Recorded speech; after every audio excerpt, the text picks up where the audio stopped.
Dear brothers, happy Monday, boys. Hope you guys had an incredible weekend. A little bit of football, had some golf, got the FedEx Cup this coming weekend, big slate of college football, a couple weeks till the NFL kicks off. Oh, it just smells like fall and happiness and football, baby. So that's all wonderful stuff. I like it. I'm here for it. So check it out. One of the things that I work with a lot of men on the fitness side of life, but a lot of those men are in the business world, and they have businesses, or they're high ups in their businesses. They travel a lot. You know, they've had a lot of highs and lows in their life success wise. But something that I have learned through them and through my own experiences, and certainly as I've gotten into more books on this topic, the more it's become evident in my mind that there are two times where difficulty falls on a man. And one time is when they're at their lowest. Life is awful and something terrible has happened. Loss of a loved one, loss of a job. Something very difficult has occurred in their life. And it's almost like that's when the enemy decides they're at their lowest. They are at their absolute lowest. Send the wolves and get rid of them. Let them wallow. Let me come and take all of their hope. When we are at our lowest, oftentimes that's kind of where our inner demons, if you will, can take over. When we lose a job, that's where it becomes very easy to turn to drinking. It becomes very easy to turn to porn. It becomes very easy to be angry and vile with people that we very well shouldn't be. And so understand that it's important that we be aware in those low moments that is when we must find a way to pull ourselves up. And it doesn't necessarily have to be all by yourself. Yes, you are the one who has to take those steps, but that's where you need to be seeking out friends and brothers, your church, your community, where it's like, hey, I need some help because at the moment I'm at my lowest. And I know that this is a time where I can get in trouble. And that makes sense to everybody inherently, that when we are mounded with stress on top of stress and life's difficulties are coming at us, that we're vulnerable, if you will. That's why I find it is so vital that we strap ourselves with a shield and a sword and protective gear that even in the midst of us being on the ground, they will protect us. And personally, I think that that's found through training. That's found through training not only our bodies, but our minds. And it's found through, biblical teaching. It's found through being pious and casting our worries at the cross. I think that there's really no other way around that. But what I really want to get into today is the opposite of that. So I talked earlier about there's two times where difficulty may find you. And the other time, as I have found, is at the height of success. When you feel like something great has just occurred. I'll use an example. Had a guy who was, he was kind of a middling in the business that he was in. He'd been there for a long time, worked very hard, and got a massive promotion. Big promotion. More responsibility, a lot more money, a lot more travel.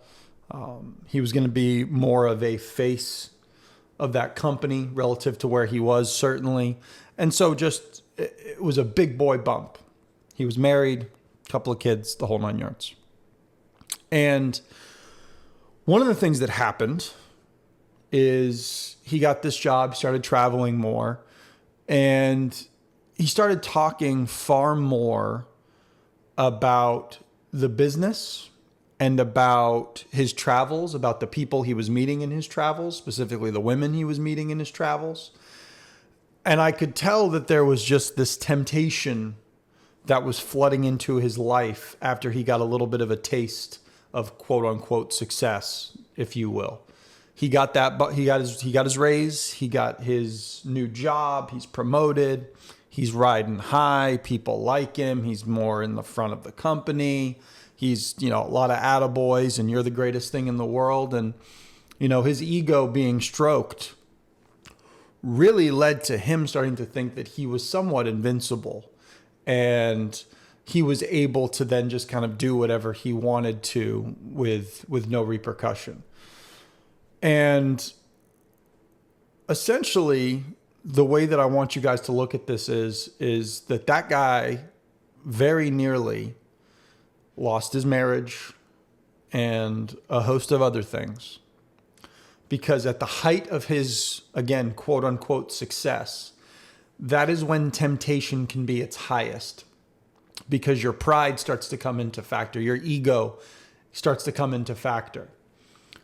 And I say this all to say that it is something that all of you need to be conscious of. This includes me, of course. Where when you have successes, we love to attribute them solely to ourselves. And when we do that, we're allowing pride to come into our life. We're allowing our ego to become something that we in some way worship. And that's when we are at our easiest to be tempted. Not just when we're at the bottom of the barrel.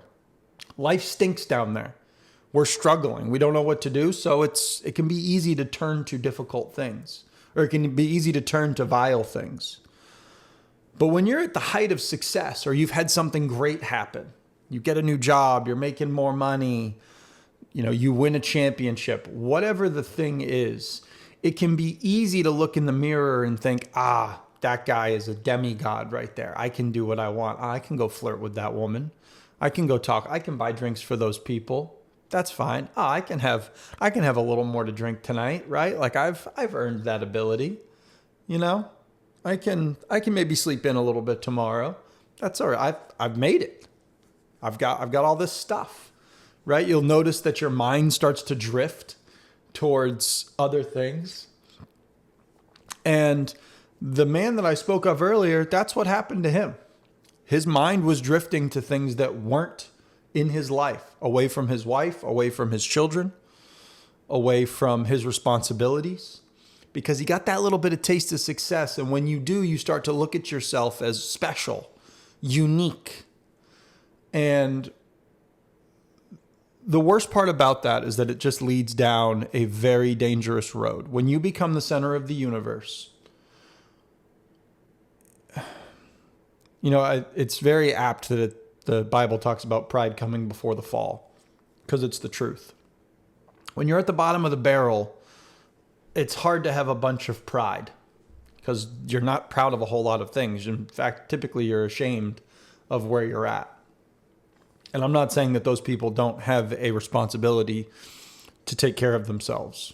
However, when you're at the top and you think you're special, the speed with which you can fall is hard to fathom.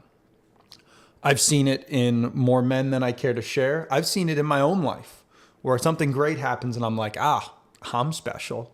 Hell yeah, I'm smart. I can do all this stuff. But then I start noticing that there's these temptations that exist with that. When you get tempted with your success, you want a little taste of some other stuff and some other stuff. You get a little more greedy. You get a little bit more envious. Ooh, I'm successful now, but I kind of want that. What can I do to get there? Might get a little bit more lustful because, I'm special. I can have whatever women want me. I can have whatever I want, right? Who cares? It's fine. I'm allowed to enjoy myself. Fellas, I cannot warn you anymore.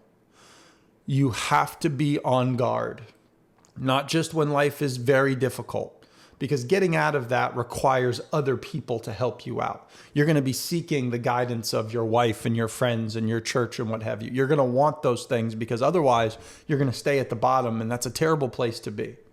And even then, you're going to be tempted, and there's going to be wolves that are coming to feed on you when you're at your lowest. But when you're at your highest, it becomes easy to push all of those things away because you think it's all about you. And I can tell you from experience, from the men that I work with, when you do that, there's an avalanche coming. And even if that avalanche comes and you're like, well, I've still got money and I've got this and I got that, guess what? Their lives are torn to shreds. I've seen too many men who have absolutely nothing to do with their children's lives anymore. They've been divorced. They have terrible relationships with women. They're lonely because guess what? Nobody wants to be around the person who thinks that they're some kind of demigod. It's just the truth of the matter. They think it's cool. They think it's fun. They can be playboys or whatever, but they lost a life that was meaningful and fulfilling. And I can tell you that those men, as they age, as they get into their 50s, 60s, they're wondering to themselves what happened because they don't get to spend a bunch of time with grandkids. They send them money, they send them gifts, but they don't have relationships. And I have seen too many broken men in that position. And I'll be damned if the men that listen to this podcast allow that to happen in their lives. But you have to be aware of it. You have to be leery of it. You have to have a sensitivity. When great things occur in your life, you must, under all circumstances, go, hey, this is incredible. I'm so grateful. I'm so blessed for this. I wouldn't be here if it wasn't for the people that surround me. I wouldn't be here if it wasn't for God's grace in my life. I wouldn't be here if it wasn't for the hard work and effort I put in when no one was watching. Because I was a nobody until this occurred. And guess what? This is great, but it's not the most important thing in my life. My success is cool. I love this. My children, my wife, my friends, my relationship with God, those things are primary in my life. This is why having an identity is so important. Having a purpose is so important. Because when that purpose is all on us, it's for our own vain glory, it just leads to a road of destruction. And so I want you guys to celebrate when you succeed. And yes, you obviously are a part of that. You did the work. You put in effort. I think to myself about my own business and the things that I've done and going, wow, like I'm so great. I'm happy with myself. I'm proud of myself for getting up every morning and, doing this podcast. I'm proud that I get up and do this a few days a week. And I've been consistent doing it. That makes me proud. However, even knowing that I do this constantly, that doesn't mean that I am in any way more special than another. Maybe I've simply worked harder than others. But in knowing that, I also have to realize that I've been able to do this because of a lot of support. I've been able to do this because of a lot of gifts in my life. I've been able to do this because I've had great teachers in my life who have showed me how to get through these things. And so when we start putting all of these success on our own shoulders, temptation just is going to fly down on us. It's going to tell you that it's going to whisper, you're special, you're the best, you can do whatever you want. You don't have to worry about what the world thinks.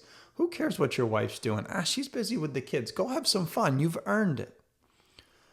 You have to be aware of that voice. And when you hear it, you go, nah, I'm out.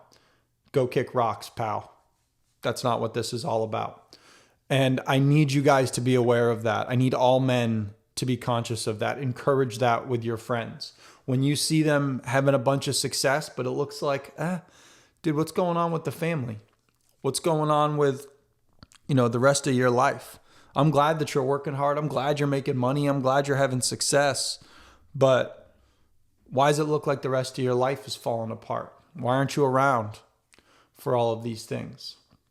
Why are you making those comments? What's the deal? We have to hold ourselves and our brothers accountable for what's happening when they're at their highest. And when they're at their lowest, we need to be the first people there going, hey, the world's going to be attacking you now because you're at your lowest, but we're right here. I got you, baby. What can we do? Let me help you find a job. Let me help you, pray about this. Let me help you get back into the gym. I'll come work out with you. We have got to be better brothers. When our friends are at their lowest, we have to show up. When our friends are at the highest, we also have to show up. Hey man, check the ego, baby. This isn't about you. This is about serving something that is higher than you. It's about giving to other people. That's what matters. I'm going to leave it at that today, boys. Be aware of those things. When you're at your lowest, it makes sense that you're going to reach for things that are, base or ignoble or dangerous because, hey, hell, what's there to lose? I don't want you doing that. But to the men out there, and you guys understand this and you've seen it, when you're at your highest, something great happens. You start to imagine yourself as bulletproof, and you're not. You are wide open for the temptations of the world to come sit on your shoulders. And you simply have to be aware of that and defend it. Stick with your normal life. Wake up at the same times. Do your same work. Spend time with your spouse. Love on your children. Don't allow the successes in your life to cloud what really matters. I love you, boys. Let's get after it this week. Making some great progress on the heroic man. I'm very excited about some things I'm getting organized there that are going to let you guys actually walk through maybe a couple of some videos, some of the actual writing that I'm doing. I'm putting that all together now as it comes to fruition. Obviously, this will be the first place that you guys hear about it. So that's about it, y'all. Appreciate you. Let's have a great week. Let's get after it. Get in the damn gym, please. Grab your brothers. Get them in the damn gym. That's it. We'll see you, boys.